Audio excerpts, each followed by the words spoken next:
And we're going to do that. We're doing it. It's going to take time to get inflation back to normal levels as we keep the job market resilient. And we could see setbacks along the way. But we're laser focused on this, Larry. I promise you, we're laser focused on this. In the meantime, for the first time in a long time, we're investing in America and we're investing in ourselves. I signed a once-in-a-generation investment in our nation's roads, bridges, railroads, ports, airports, lead-free water systems, high-speed internet, and the biggest investment in American infrastructure since Dwight Eisenhower's interstate highway system. Nothing's been as big since then.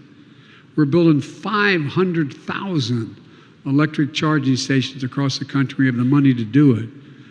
The Great American Road Trip would be fully electrified, where your driving costs along the I-10 or I-75 from here to Michigan.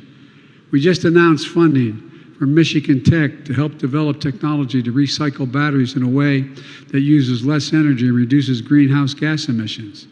We're making the single largest investment ever, $1 billion, to clean up and restore areas around the Great Lakes, including the Detroit River, the Kalamazoo River, Torch Lake.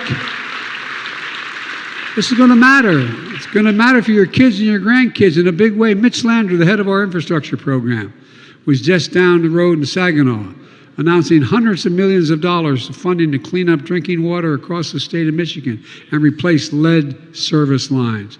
We're making sure no more Flints ever again. I mean it.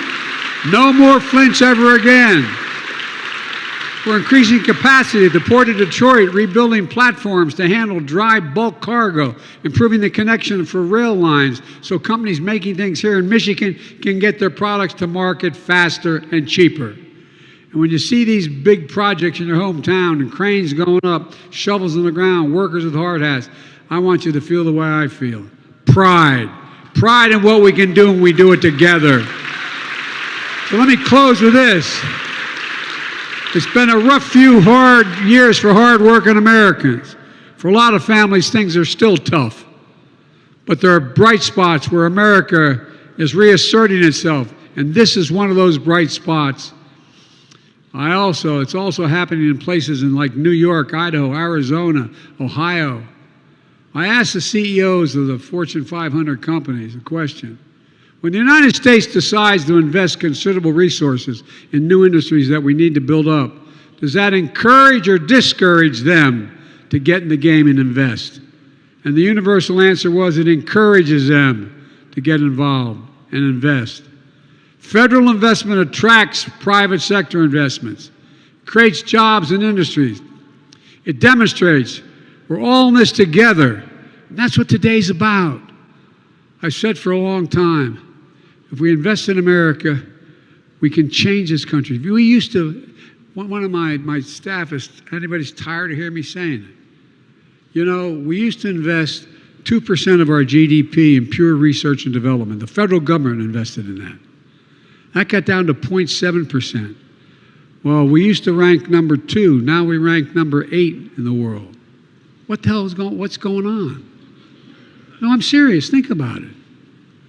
We can change this country's future. That's what we're doing. And the whole world is looking now to invest here in America again. Again.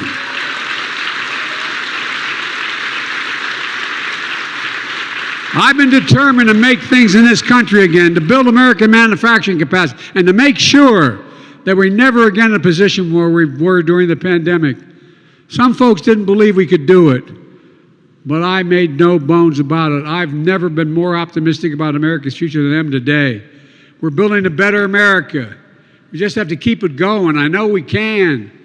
We're proving it's never been a good bet. It's never, ever, ever been a good bet to bet against America. Never, never, never. I mean it. It's never been. We're the only country in the world that every crisis we've come into, we've come out stronger than we went in. Because it's who we are. We just need to remember who the hell we are. We're the United States of America. And there's nothing we can't do if we do it together. So let's keep this going. God bless you all. May God protect our troops. Thank you, thank you, thank you, thank you.